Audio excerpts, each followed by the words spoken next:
समझिए।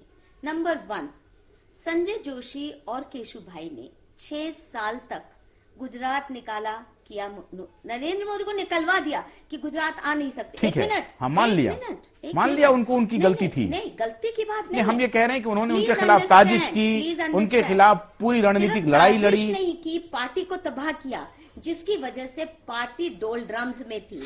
ये कोई निजी लड़ाई नहीं थी नरेंद्र मोदी की किसी पद के लिए। अगर आप पार्टी को तबाह कर रहे हैं, नरेंद्र मोदी को भेजा क्यों गया? क्योंकि पार्टी बुरे हाल में, बदहाल में थी, गवर्नेंस बदहाली में थी, और इसलिए इस व्यक्ति को भेजा गया। आप वहां पे फिर उसके लिए रोड़े अटकाते हैं। आप मुझे बताइए, संजय जोशी ने, केशु भाई पटेल ने, कितने इन लोगों ने नरेंद्र मोदी को क्या क्या गालियां नहीं दी? मुझे एक शब्द बता दीजिए नरेंद्र मोदी ने कभी इनके खिलाफ बोला हो? कभी एक अपशब्द केशु भाई के अभी तक पिछले 2012 के चुनाव के बाद भी जाके पांव छुए, जबकि केशु भाई ने इतना दुष्प्रचार किया, इतनी वाहियात बातें नरेंद्र मोदी के खिलाफ की और करवाई, फिर भी वो इंसान जाके आपके पांव छूता है इतनी विक्ट्री के बाद। इस व्यक्ति ने किसी के प्रति, तीसरा सेटलवाड़ के लिए भी कभी एक बुरा शब्द इस्तेमाल किया? कभी उसके ऊपर एक कंकड़ भी फेंकवाया? कभी किसी जर्नलिस्ट, जितना अब जैसे आकार पटेल सुबह से शाम सिर्फ गाली देते हैं, कितने लोग हैं इतना दुष्प्रचार करते हैं, एक मीडिया, एक व्यक्ति के खिलाफ नरेंद्र मोदी ने एक दिन का भी कोई काम किया हो? कभी किसी जर्नलिस्ट या किसी मीडिया हाउस को कोई धमकी दी हो? कभी फोन करके ही कहा हो कि तुमने ये आप किसी से बुलवा के दिखे? मैंने तो कितनों से बात की है। तो ये दूसरी छवि क्यों है, मैं बताती हूँ। क्योंकि सिस्टम्स, नरेंद्र मोदी अगर कुछ सही में माहिर है, वो सिस्टम्स में है। सबसे पहले उन्होंने क्या किया कि एमएलए और मिनिस्टर और खुद भी वो कभी किसी ब्यूरोक्रेट पे जो पॉलिसी बन गई, जो कलेक्टिव प्रोसेस से बनती है, जो कलेक्टिव प्रोसेस से गुजरात में आज पॉलिसी बनती है, कहीं मुझे दिखा दीजिए हिंदुस्तान में बनती हो। प्रोसेसेस हैं। वंस पॉलिसी इज मेड, कुछ तय हो गया कि कच्छ में भूकंप के बाद ये हमने करना है, फिर ना वो खुद करेंगे ना किसी और मिनिस्टर को ये हक देंगे कि आप फोन करके कलेक्टर से कहो ये नहीं वो करना है, या पुलिस कमिश्नर से कहो नहीं उसको छुड़वा दो, उसका क्रिमिनल को पकड़ा है उसको छुड़वा दो।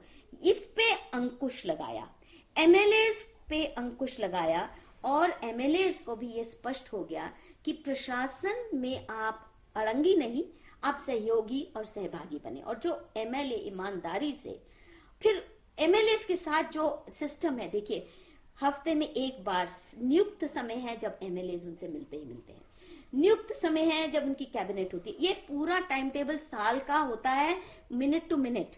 ऐसा कोई एमएलए नहीं कह सकता कि हम चीफ मिनिस्टर से मिलने गए, हमें मिला नहीं गया। मीडिया में ये भी दुष्प्रचार है, वो तो कैबिनेट की मीटिंग नहीं बुलाते हैं, वो विधानसभा कन्वीन नहीं करते हैं, 3 दिन में विधानसभा कन्वीन करके खत्म करते हैं। विधानसभा की कहानी अलग है, कैबिनेट की मीटिंग सेट बुधवार या ट्यूसडे, मंगलवार को होती है, मंगलवार को सेट है। और कहीं भी दुनिया में मोदी हो, वापस वो कैबिनेट की मीटिंग में जाएंगे ही जाएंगे, एमएलए की मीटिंग में जाएंगे, सरपंचों के साथ मीटिंग होगी, और उनका कोई भी व्यक्ति, चाहे एक कोई स्कूल टीचर उनसे मिलने आया हो, या कोई मछुआरा, या कोई गरीब गांव का व्यक्ति, किसान आया हो, 1-on-1 जिस बारीकी से सुनते हैं, he is one of the best listeners anybody ever knows, that's what everybody says. उनके जो प्रशासक की जो छवि थी वो उनके पॉलिटिकल कैरेक्टर को भी डिफाइन करने लगा था, आप ये कह रहे डिफाइन कर रहा था? नहीं, वो पहले दिन से, क्योंकि एमएलएस को वो इतना दौड़ाते हैं, कंस्टिट्यूएंसी में जाओ, उनका कोई एमएलए ऐसा नहीं है कि 7 दिन आपको गांधीनगर में मिले, कम से कम 3-4 दिन तो उसको अपनी कंस्टिट्यूएंसी में झक मारनी है, और काम करना ही करना है। दूसरा, एक आपको और बात बताऊं, जो मैसेज ये तो अच्छी बात है, बहुत अच्छा है, ये तो सेवा करने के लिए प्रेरित करते हैं अपने नेताओं को। जिसने सिर्फ भ्रष्टता करनी हो, जिसने सिर्फ व्हीलिंग डीलिंग करनी हो, जिसको गंदी आदतें पड़ी, तो उसको तो ये तानाशाह लगेगा ना। वो रास्ते रोके, सिस्टम्स बनाए, रास्ते रोके, लैंड डील्स में आप आर्बिट्ररी नहीं है, सिस्टम सेट है, ट्रांसपेरेंट है, आपको स्कूल बनाना है, कॉलेज लगाना है, सिस्टम है, आप ऑनलाइन एप्लीकेशन करोगे, वहां सिफारिशबाजी नहीं चलेगी, हिंदू है या मुसलमान है, गोरा है या चिट्टा है, ये बातें नहीं चलेंगी, हर चीज में सिस्टम सेट किए। ये जो 1 डे गवर्नेंस का सिस्टम है कि आपकी 172 सेवाएं हैं, बर्थ सर्टिफिकेट से लेकर फ्लावर सर्टिफिकेट, जो आपको उसी एक छत के अंदर विद इन स्पेसिफाइड टाइम बिना एक पैसा दिए मिल जाती हैं। गरीब है अमीर है, सिफारिश का कल्चर बंद किया। तो ये जो सब करोगे, आप सिस्टम सेट करोगे, तो जो भी गंदी आदतों का शिकार है व्यक्ति, उसको तो आप तानाशाह। मैं इतने देर से आपसे बात कर रहा हूं तो मुझे ये लग रहा है कि आप वंदना नहीं कर रहे हैं बल्कि नरेंद्र मोदी का। आप बतौर जर्नलिस्ट और बतौर ऑथर जब आप वहां गई तो आपने जिन चीजों को देखा उस पर आपके अंदर से उकलाहट हो रही है कि वो दुनिया के सामने आनी चाहिए। बिल्कुल। और इसी लिहाज से आपने ये कहा कि सेंट्रल लीडरशिप उनकी इस बात को आगे नहीं आने दे रहा है, बल्कि दबाता है। क्या इसको इसी रूप में माना जाए? ये आपके ऊपर तोहमत लग रहे हैं कि उसकी जो टाइमिंग, आपने जिस समय पे ये किया है काम, कि ये नेता नरेंद्र मोदी को आगे आने से रोक रहे हैं, ये भी एक स्ट्रैटेजी का हिस्सा है। मैं दिल्ली के चुनाव के वक्त भी, तब कोई नरेंद्र मोदी का लेन देन नहीं था। आप मेरे तब के ट्वीट पढ़िए, मैंने क्या कहा था कि आप क्यों दिल्ली आप पार्टी अरविंद केजरीवाल की लीडरशिप को लेकर साल से लगी हुई है, घर घर जा रही है अपना प्रचार करने।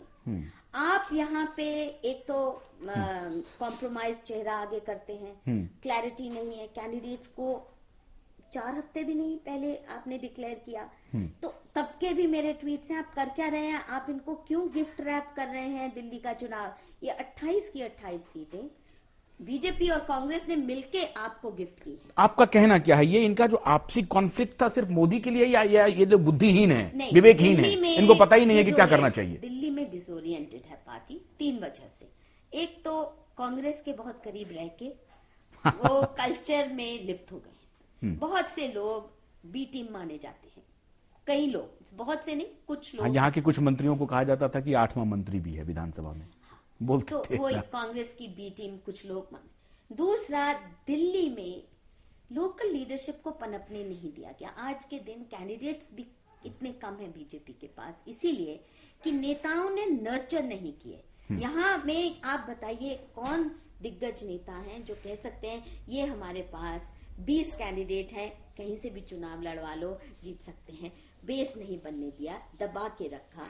और पॉलिटिक्स ऑफ इंट्रीग्स जो दिल्ली का एक कल्चर बन चुका है, उसमें बहुत लिप्त हो गए। बीजेपी के पार्टी के ऑफिस के बारे में ये दुख की बात है कि मैं तो एक वेल विशर के रूप में बोल रही हूँ, ऐसा नहीं लग सकता है आपस में भी इनके अनफॉर्चुनेट टकराव है। लोग ये भी कह रहे हैं कि चूंकि आप नजदीक हैं नरेंद्र मोदी को, आप नरेंद्र मोदी को जानते समझते हैं, इसलिए ये उनके द्वारा कहा गया है कि आप बोल दीजिए ये बात, ताकि वो नेता लोग।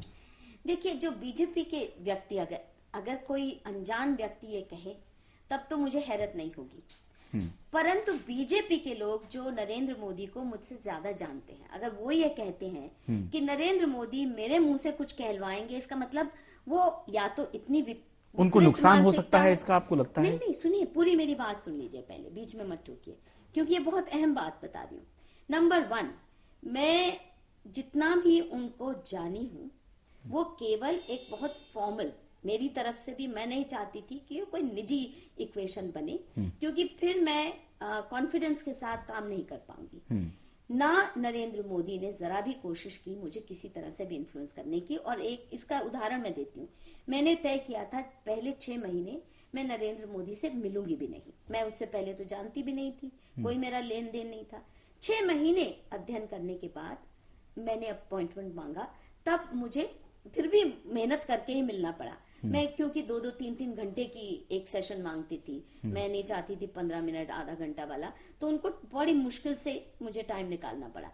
पर 6 महीने जब मैं आर्टिकल्स लिख भी चुकी थी, इतने महीने में गुजरात में बहुतों ने मुझे देखा, बहुत मेरे आर्टिकल्स ने थोड़ा शोर भी मचा, उसकी वजह से एक बार भी नरेंद्र मोदी ने फोन तक करके मुझे एक शब्द भी नहीं कहा। मैं उनकी मीटिंग में, पब्लिक मीटिंग में खड़ी भी होती थी, कभी उन्होंने नमस्ते तक भी करने की कोशिश मुझे नहीं की, कभी बुलाया नहीं, ताकि मेरी जो मैं स्पेस चाहती थी वो बनी रहे। उन्होंने मेरे से भी ज्यादा उस स्पेस की इज्जत रखी। उसके बाद भी मुझे नहीं याद है कि दिवाली पे भी नरेंद्र मोदी ने फोन उठा के मुझे कहा, मधु जी दिवाली मुबारक, कैसी हो ना। कोई मतलब ही नहीं है किसी भी रूप मतलब में। आपको भी अपेक्षा नहीं थी कि वो आपकी तारीफ करें?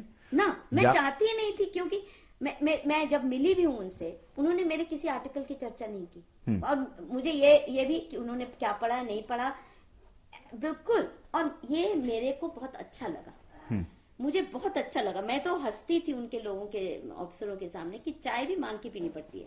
अब आखिरी सवाल, हमारे पास वक्त की कमी है मधु जी।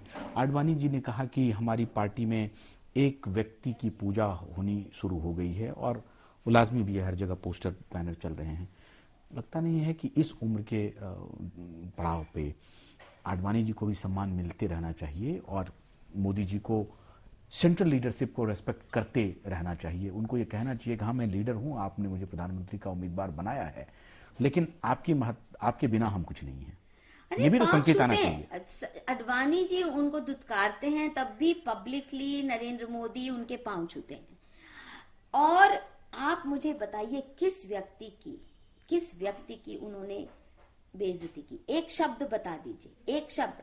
इनकी तरफ से तो कितने शब्द जाते हैं, इनकी तरफ से तो कितने व्यंग्य बाण होते हैं, इधर से कितने होते हैं तानाशाह। और कांग्रेस से ज्यादा नेगेटिव प्रोपेगेंडा कुछ यहीं से होता है, इन्हीं लोगों से हो रहा है, जो अथॉरिटेरियन है, वन मैन शो है। अब ये बताइए, आडवाणी जी कह रहे हैं व्यक्ति पूजा। मुझे दुख इसलिए होता है कि उस व्यक्ति ने पार्टी का हुलिया कितना बदला। आपने पार्टी का क्या हुलिया बिगाड़ कर रखा हुआ है? उस व्यक्ति ने गुजरात में पार्टी को एक फाइटिंग फिट इंस्ट्रूमेंट बनाया और इतने दुष्प्रचार के बावजूद कांग्रेस का कोई वजूद नहीं रहा वहां पे। ये अच्छे कामों से किया, ये पूरी पार्टी को एक्टिवाइज करके उसकी, even to as a journalist, Narendra Modi की जो कार्यकलाप है ना, उनका even to make a list, आपका दिमाग घबरा जाए। आप ये कह रही हैं कि रूटलेस वंडर्स जो हैं उनको अब सचेत हो जाना चाहिए। एक तरफ आप उन पे डिपेंडेंट हैं, और ये देखिए, हमेशा जब भी कोई किसी पे ज्यादा डिपेंडेंट होता है ना, तो उससे ज्यादा नफरत करता है। एक मायने में आप डिपेंडेंट हैं, क्योंकि बहुत से ऐसे नेता हैं जो 5,000 लोग नहीं अपने बलबूते पे जुटा सकते।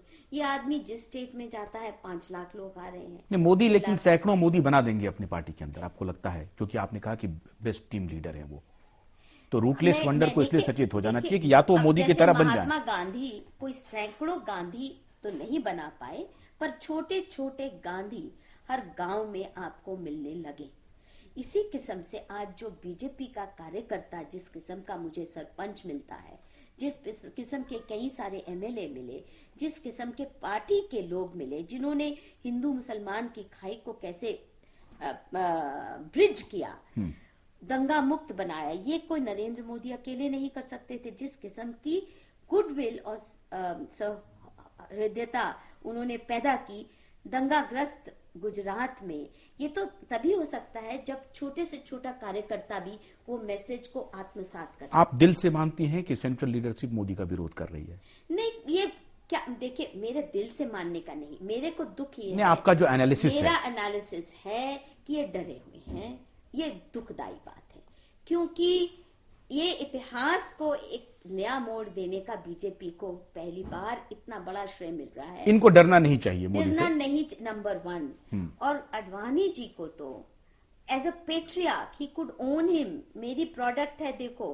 तो ऐसी प्रोडक्ट आपको मिली है। बीजेपी पे जो इतने दाग लगते थे, ये आदमी वो सब धोने की क्षमता रखता है।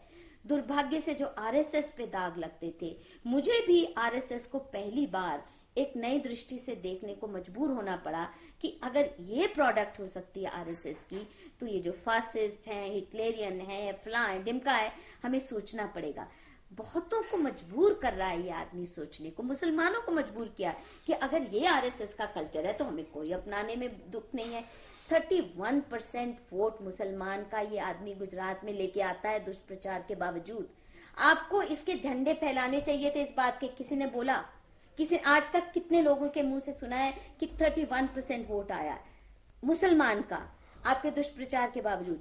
सैकड़ों मुसलमान बीजेपी के टिकट पे जीत रहे हैं। सलाया में 27 से 27 95% मुस्लिम इलाका है सलाया नगर पालिका।